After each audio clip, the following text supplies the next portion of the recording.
Jeudi 8 janvier 1998. Les précipitations verglaçantes redoublent d'intensité. Tous les records sont battus. Autour de Montréal, les pylônes s'effondrent à la chaîne. On craint un blackout total sur l'île. À midi, la majorité des entreprises du centre-ville ferment leurs portes afin d'économiser l'électricité. On redoute une pénurie d'eau potable. Les forces armées canadiennes sont appelées à la rescousse. À la fin de la journée, 1 million de foyers, soit près de 2,5 millions de personnes, sont sans électricité. La vie, des fois, c'est comme au cinéma. Attention! Sans prévenir, la branche a plié sous le poids de la glace qui ne cessait de tomber. Des deux mains, Boris a agrippé Julie pour se jeter sur elle et la coupe, chair à terre en la protégeant de son corps avant que l'énorme branche ne les recouvre. Bang! Boris, coincé, n'a pu se décoller de Julie. Julie, ça va? Julie avait les yeux fermés. Un sourire béat a illuminé son beau visage que quelques cheveux épars recouvraient. Il n'y a pas de cours de secourisme en mathématiques pures, mais l'état de la jeune fille n'était pas sans rappeler celui qu'il avait connu, à Val-d'Or, lors de son piteux essai dans la Ligue junior majeure du Québec. Julie, réveillez-vous. Boris a compris que la situation était grave. Il s'est campé sur ses bras et a tenté de soulever la grosse branche. Mais même pour un compteur naturel, le bois est lourd, et la glace est encore plus lourde. La branche ne s'est soulevée que de quelques centimètres. Elle est vite retombée. À bout de force, Boris s'est à nouveau retrouvé collé à Julie. Elle a ouvert ses yeux, qui, en cet instant, n'exprimaient que l'extrême pureté. Je savais pas que c'était tout blanc, le paradis. Vous n'êtes pas au paradis, une grosse branche nous est tombée dessus. Julie était certes sous la branche, mais surtout sous le choc. Je ne pensais pas que ça pouvait être aussi beau d'être sous une branche. Pas vrai, Boris? Ils étaient restés tard dans la nuit à regarder les poissons après avoir vidé la demi-bouteille de Porto et une bouteille complète d'ouzo qu'un client grec avait offerte à Julie. Elle avait tenté de s'ouvrir en évoquant cette providence de l'avoir rencontrée. Boris avait admis qu'il était également heureux de la connaître. Mais, cela fait des années que je travaille sur ma théorie, je ne peux pas me laisser distraire si près du but. Je comprends. Avec une bonne centaine de kilos de bois et de glace sur la tête, on finit vite par oublier ce qu'on avait faim d'avoir compris. On est si bien sous ce ciel de glace. Hein, Boris? On en reparlera, ce n'est peut-être pas le meilleur endroit, il commence à faire froid. Nos cœurs vont nous réchauffer. Vous êtes sûre que ça va bien, Julie? J'ai jamais été aussi bien. Boris a entendu d'autres branches grincer. Ses craquements et ses couinements étaient stressants. Il donnait à croire que le pire pouvait arriver à chaque seconde. Bang! Une autre branche est tombée à quelques centimètres d'eux. J'adore cette musique, Boris. Boris n'avait pas le cœur à badiner ni à tenter de convaincre Julie que cette musique pouvait n'être que le début d'un requiem joué en leur triste honneur. Comme beaucoup d'immigrés, Boris a crié dans la première langue qui lui est venue à l'esprit. Curieusement, ça n'a pas été le russe. Help! Julie, si suave, a juste susurré. I need somebody. Help! Note juste anybody. Help! I need someone. Julie aurait bien voulu continuer, mais Boris lui a mis la main sur la bouche. Dans la vie, il y a un temps pour chanter et un autre pour se sortir de la merde. Boris ne savait pas s'il était dans la merde, mais il savait qu'il avait de la glace jusqu'au cou. Il y a quelqu'un? Autour, des branches ont continué de craquer. Cette dangereuse ritournelle n'était que 60 pour Julie. Won't you please, help me. Elle a monté le ton de quelques décibels encore. Help me. Please, help me. Ne vous inquiétez pas, mademoiselle, nous allons vous aider. Boris Bogdanov s'est senti idiot. Pourquoi personne ne l'avait-il entendu? Il rageait que le simple petit murmure de la femme étalée sous lui ait alerté le premier homme venu. Il a voulu reprendre les affaires en main. La galanterie, même russe, a ses limites, car tout d'abord elle ne se conjugue qu'au masculin. Faites vite. Ah. Vous êtes deux? Boris a cru entendre de la déception dans la voix de cet homme providentiel. Le genre de dépit qu'éprouve celui qui toise une femme dans un bar depuis quelques minutes et qui, au moment de l'aborder, voit le chum de la belle solitaire sortir des toilettes. Boris n'a pas dû être aimable. Ça vous pose un problème, si on est deux? Nous deux, tous les deux qu'à la fin du monde. Je ne peux pas soulever la branche, je vais chercher de l'aide. Serre-moi fort contre ton corps. Pour faire taire Julie la chanteuse, Boris l'a serré fort. Il a senti soudain comme quelque chose en lui. Enfin, quelque chose qui sortait de lui. Il a observé la belle, plongée dans sa béatitude amoureuse. Dans son pragmatisme mathématique, il n'a pu qu'inclure une question fondamentale, et si elle lui faisait de l'effet? Dans son cerveau qui chassait l'illogisme, ennemi du chercheur, le sentiment devenait une sorte d'exposant dont il se devait de déterminer l'exacte valeur. En admettant que le corps sur lequel il reposait était on ne peut plus attractif, il aborda un instant le problème en termes de probabilité. Quelle chance aurait-il eu de se trouver couché sur une si belle femme, devant son immeuble, avec en plus un arbre et de la glace sur le dos? Mais avant de prouver que Mélanie fait pipi debout, il faut prouver que Mélanie existe. L'érection incontrôlable, qu'il ne souhaitait que très discrètement inclure dans son étude de probabilité, lui confirma sans aucune équivoque possible qu'elle résultait de la présence de Julie sous lui. Donc, si son érection existait, Julie existait. Toujours couché, il aborda ensuite le problème à la verticale. Pourquoi était-il collé sur Julie? Parce qu'un arbre le maintenait contre elle. Pourquoi l'arbre s'était-il brisé sur eux? Parce qu'il tombait du verglas. Considérant qu'aucune situation météorologique comparable n'était survenue depuis 1961, considérant qu'il s'était fait refuser 39 appartements avant d'emménager dans cette rue, considérant le nombre d'arbres à Montréal, comme pensé par le nombre d'arbres brisés par le verglas depuis 3 jours, en prenant pour indice qu'une branche glacée met, sans prévenir, 3 secondes à tomber de l'arbre, soit une chance sur 28 800 qu'elle tombe au moment de passer en dessous, en multipliant le tout par la probabilité de tomber sous une branche qui puisse accueillir 2 personnes, Boris Bogdanov a conclu que la probabilité de ressentir cette soudaine érection, parce qu'il était couché sur la voisine d'en face, n'était que d'une sur 13 657 159. Exactement 6 657 chances de moins que d'avoir les 6 numéros au juin 1949. Boris s'est placé au-dessus de Julie afin de la protéger des petits blocs de glace qui tombaient des branches. Sous lui, il y avait cette chance peut-être unique de ne plus seulement vivre pour ses 4 poissons. La branche a bougé. Puis, d'un coup, dans un bruit de branchage glacé qu'on n'avait plus entendu depuis 1961, la lumière a jailli. On vous dérange? Avant de se retourner vers son sauveur, Boris a délicatement dénoué de ses épaules les bras de sa belle cochonnée. Au-dessus de lui se tenaient Alexis, Simon, Michel et le voisin d'en face, avec 2 poignets dans le plâtre. Je suis désolée, mais avec mes poignets, je ne pouvais même pas faire bouger la branche.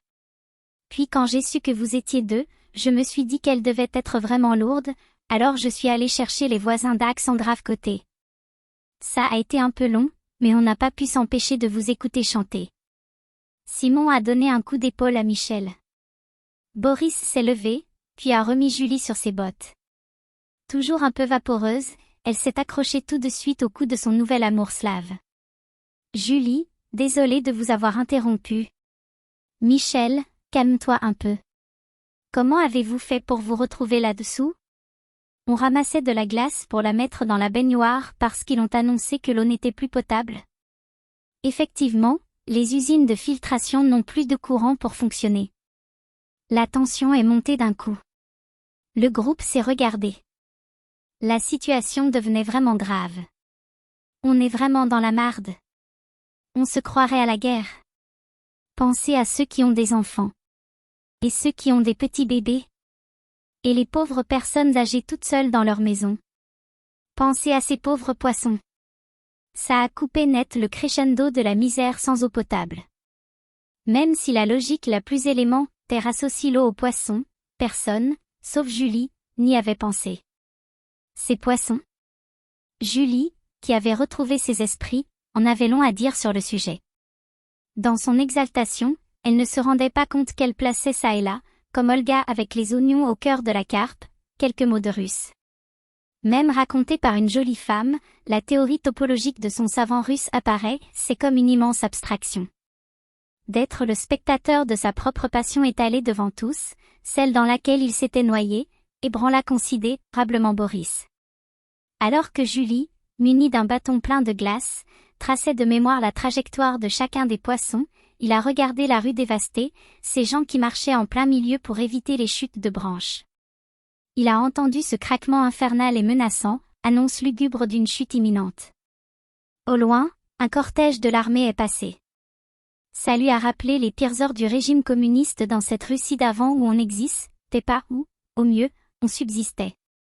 À cet instant, Boris, qui n'éprouvait pour Newton que le mépris slave des Russes qui reprochent aux anglo-saxons de s'approprier toutes les premières scientifiques, a pourtant décidé de relativiser. Il y a peut-être plus important que mes poissons, dans la vie? Mis à part Julie, tout le monde a eu l'air d'accord. Le visage de Boris est devenu très doux, illuminé d'un nouveau regard.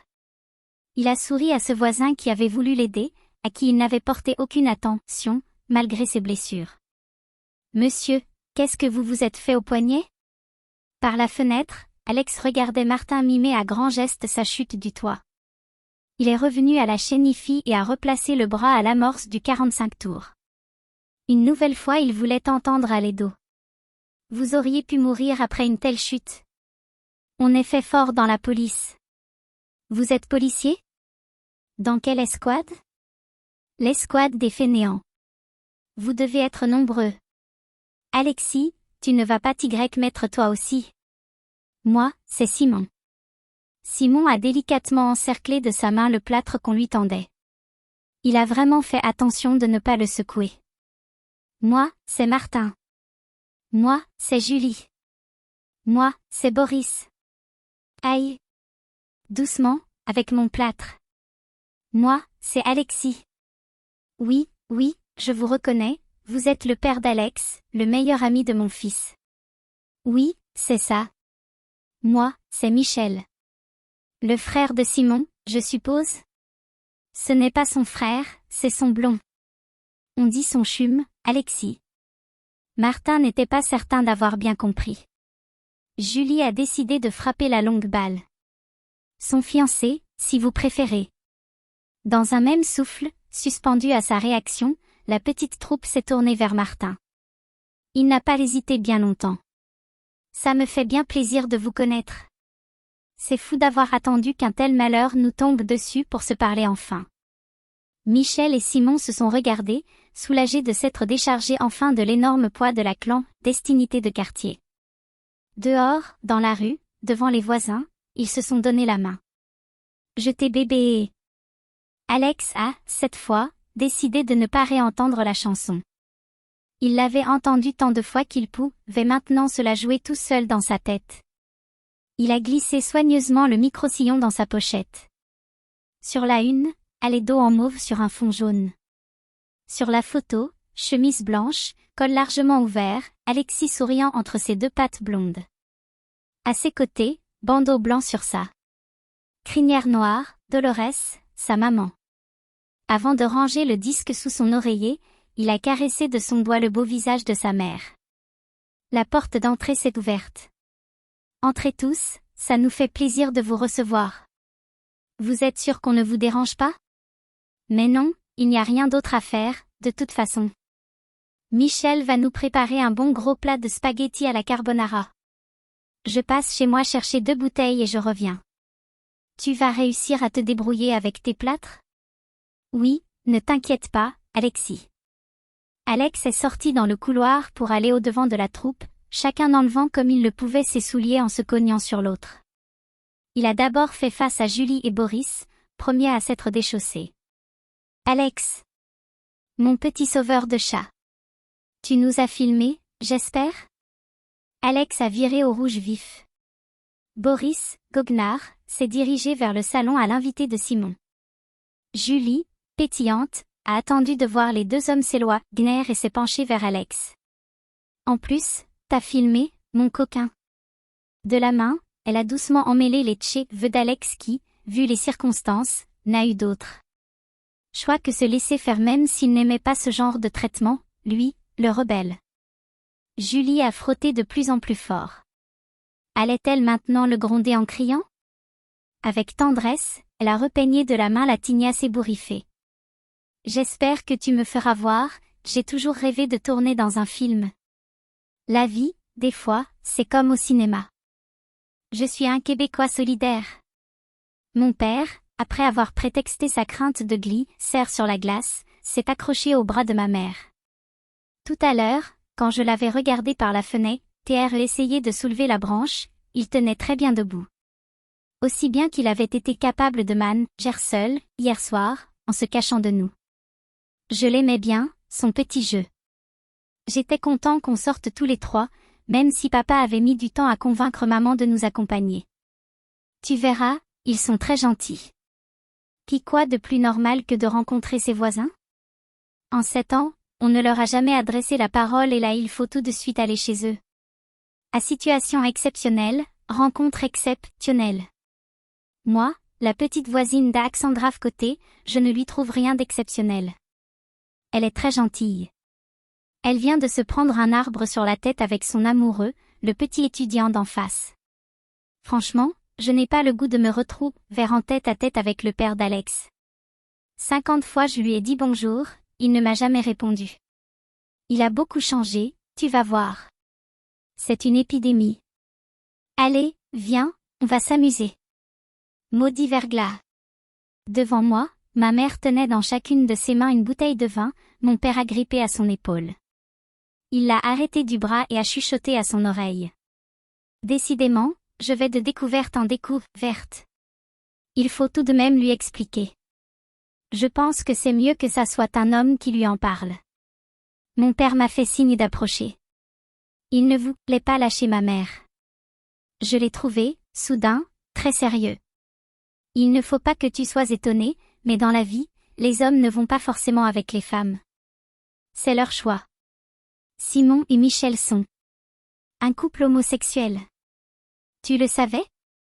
Oui, Alex me l'a dit. Tu en as pensé quoi? Rien. Pourquoi tu veux que ça me gêne? Ils sont heureux. Ils sont deux. Mon père et ma mère ont compris la même chose en même temps. J'avais tapé dans le mille. Aucun ne voulait prendre la parole. La musique les a sauvés. Prêts à danser? Le père d'Alex traversait la rue avec une guitare, et surtout, un grand sourire. Il s'est approché de mes parents en offrant sa main. Et, Martin, tu me présentes pas ta femme? Alex, voici Anne, Anne je te présente Alexis. Ça me fait plaisir de te connaître, Anne. Vraiment plaisir? J'ai pas toujours été fin avec toi. Excuse-moi. Alexis n'a pas attendu que ma mère réponde. Il s'est vite tourné pour marcher devant. Maman a regardé papa, puis elle m'a parlé, comme s'il ne restait plus que moi à qui elle pouvait se confier. Mais qu'est-ce qu'ils ont tous? Je ne comprends pas ce que tu veux dire. Alexis, sans frapper ni sonner, a ouvert la porte. De chez Simon et Michel. On a entendu des rires. C'était la fête. On est vite entré. Alexis s'est assis avec sa guitare sur le divan. Il a passé un petit instant à la dépoussiérer. Il l'a rapidement accordée à l'oreille. Rendons d'abord hommage au plus grand des grands. Il a commencé à jouer, le rythme était entré, non. Rapidement, ma mère a été forcée de faire comme tout le monde, elle a tapé dans ses mains. Alexis a entamé le premier couplet. C'était un petit bonheur que j'avais ramassé, il était tout en pleurs sur le bord d'un fossé.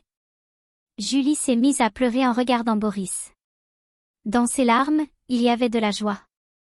Alexis, lui, regardait Simon et Michel qui se tenaient la main.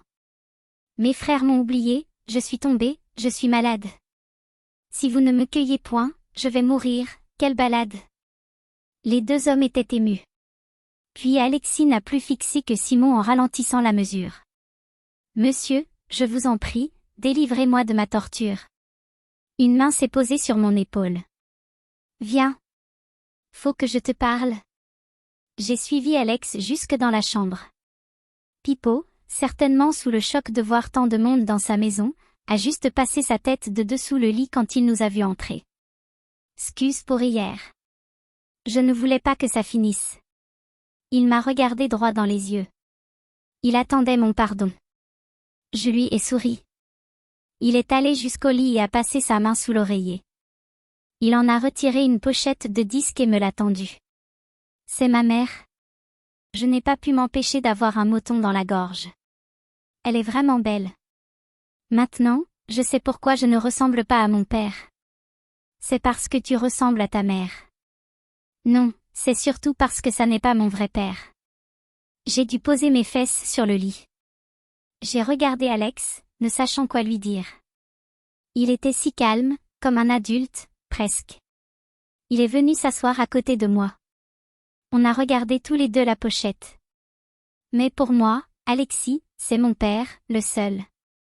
Elle s'appelle Dolores, ma mère. Dolores Sanchez. Elle vit au Mexique. Alex avait enfin une histoire à lui. Mon père est tombé amoureux d'elle dès qu'il l'a vue. Il ne savait pas qu'elle était enceinte de moi. Elle non plus ne le savait pas. Elle chantait bien. Il a voulu lui offrir le plus beau cadeau au monde. C'est lui qui a financé le disque avec ses sous. C'est lui qui a tout fait. Elle a juste chanté ce qu'il lui disait de chanter. Il voulait en faire une star. J'ai regardé la pochette, à l'édo, ça ne me disait rien. Des vedettes, même d'il y a longtemps, les parents en parlent. Alex a remis la main dans la pochette et en a sorti un tout petit bout de journal. Lisa, tu vas comprendre. J'ai lu à voix haute. I Got You Babe de Sonny and Cher est un monument de la chanson. Vouloir en faire une version disco, qui plus est en français, est une abominable connerie. Jeter bébé est donc un monument de conneries, gracieuseté de l'insipide à et de celle qu'on espère oublier à tout jamais, d'eau. Dans le salon, Alexis s'est mis à chanter plus fort. Mon bonheur est parti sans me donner la main. Elle s'est fait oublier pour toujours. Elle avait honte. Elle en a terriblement voulu à mon père. Elle était venue pour vivre un rêve. Elle a eu droit à un cauchemar. Alors, pour que ma vie soit meilleure qu'au Mexique, elle m'a laissé bébé avec Alexis. Mais lui, il était plus capable. J'ai bien pensé mourir de chagrin et d'ennui. C'est pour ça qu'il est devenu comme il est, enfin, il était. Simon lui a dit qu'il avait bloqué ses émotions, comme si le temps s'était arrêté pour lui. C'est pour ça qu'il en voulait à tout le monde. Mais depuis 3 jours qu'il a enfin pu en parler.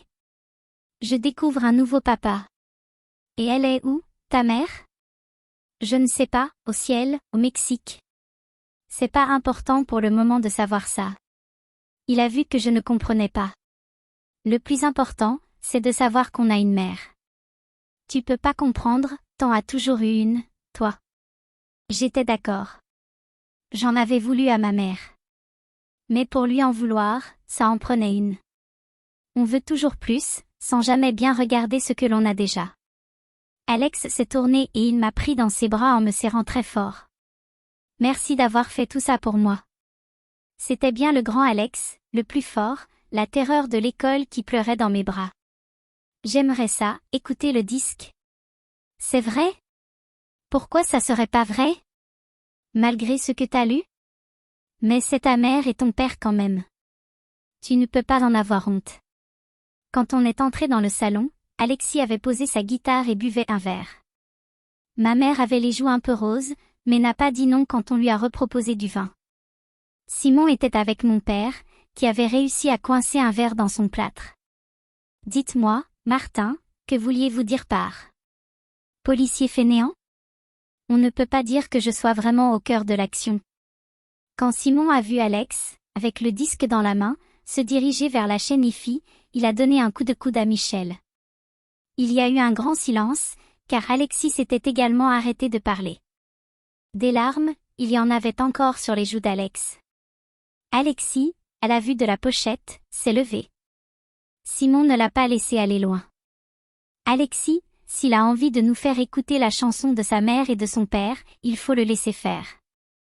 Alexis s'est rassis aussitôt. C'était bizarre, Simon était devenu son chef. Alex a placé le vinyle sur le tourne-disque. Il s'est retourné et a défié tout le monde du regard. Quand le tempo disco a débuté, Julie s'est levée comme une seule femme. Waouh, le beat! Elle est montée sur la table basse et elle s'est mise à danser, disons plutôt à onduler. Julie. Sur la table, ce n'est peut-être pareil, sonnable. Désolée, je ne sais pas danser ailleurs. J'ai trouvé ça beau, comment elle dansait. Boris aussi, il semblait trouver ça beau. J'ai même vu que mon père, il avait l'air de trouver ça vraiment beau aussi. Surtout que Julie tournait sur elle en regard, dante les hommes chacun leur tour. Ma mère a beaucoup moins aimé. Il ne manquerait plus qu'elle se déshabille. Quand Julie a enlevé son pull, Simon est allé lui parler. Mais comme la musique jouait fort, il a crié et tout le monde a entendu. On va se calmer un peu, Julie. Il y a des enfants. J'ai bien vu que mon père était un peu déçu. Quand il a vu que je le regardais, il m'a fait un clin d'œil. Simon s'est mis à danser. Il dansait vraiment bien, pour un homme. Il a pris la main de Michel et ils se sont trémoussés ensemble. Allez, tout le monde danse. Boris est monté sur la table basse rejoindre Julie. Elle faisait des gestes et lui, après, il faisait pareil. Mais il n'était vraiment pas bon. Mon père regardait toujours Julie. Ça a énervé ma mère. Elle s'est levée. Allez, viens danser. Ça fait un siècle qu'on n'a pas dansé ensemble. Pour se rappeler comment c'était avant, ma mère a bu en entier le verre qu'on venait de lui tendre. Elle dansait bien, ma mère. Mon père n'a plus regardé qu'elle. Il agitait ses plâtres en rythme. Alexis s'est placé derrière Alex et a posé ses mains sur ses épaules. T'as vu comme ils aiment ça? Ils ont regardé avec fierté tout le monde danser. Alex a pleuré jusqu'à la fin. Je t'ai bébé.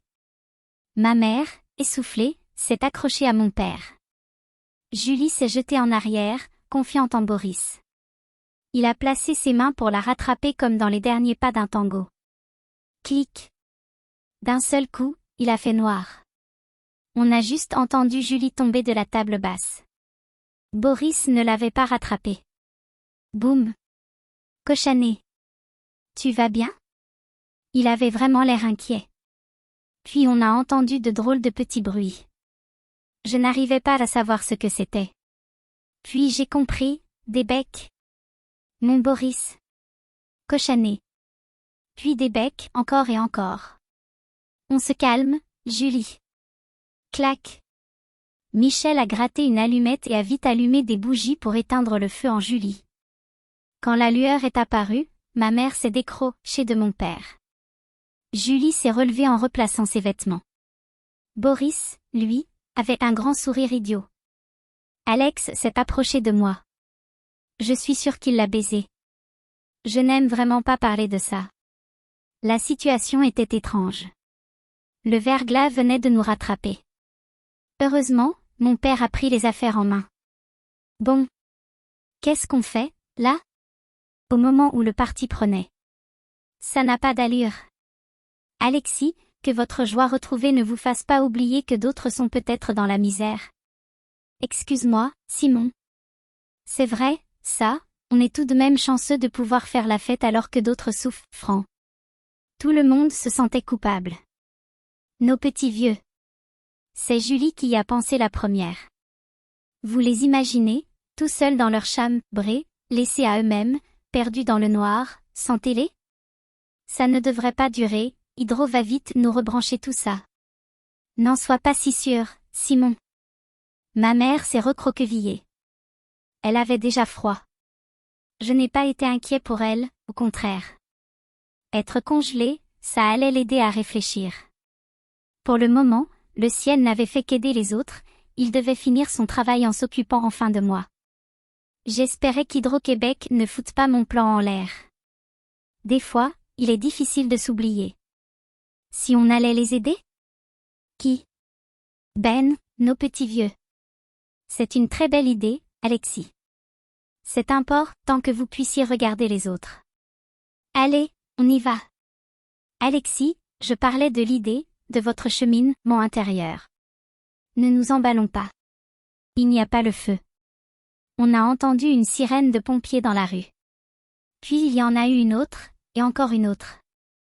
Moi, j'y vais. Moi aussi. Ça m'a fait drôle d'entendre mon père vouloir reprendre l'action. Davaï. Boris, on se quitte plus. Anne, tu restes avec les enfants. Ma mère a juste gloussé lorsque mon père s'est dirigé vers la porte sans un mot de plus. Julie, Boris et Michel l'ont suivi. Simon n'avait pas l'air aussi motivé que les autres. Il ne bougeait plus. De la sueur coulait de son front. Alexis l'a secoué. Allez, viens, on a besoin de toi. Je supporte d'entendre la misère, mais pas de la voir. Ma mère a sauté sur l'occasion. Simon, je comprends que tu n'aimes pas voir la misère. Je te confie les enfants. Simon n'a pas protesté et s'est immédiatement assis. Ma mère a filé dans le couloir. Alors qu'Alexis étreignait Simon pour le réconforter, au loin, on a entendu Julie hurler.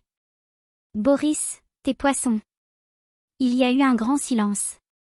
Avec Alex, on s'est levé pour aller voir. Tout le monde regardait Boris qui tremblait. Julie le suppliait des yeux. Il a relevé la tête, fier comme un Russe. Je suis un Québécois solidaire.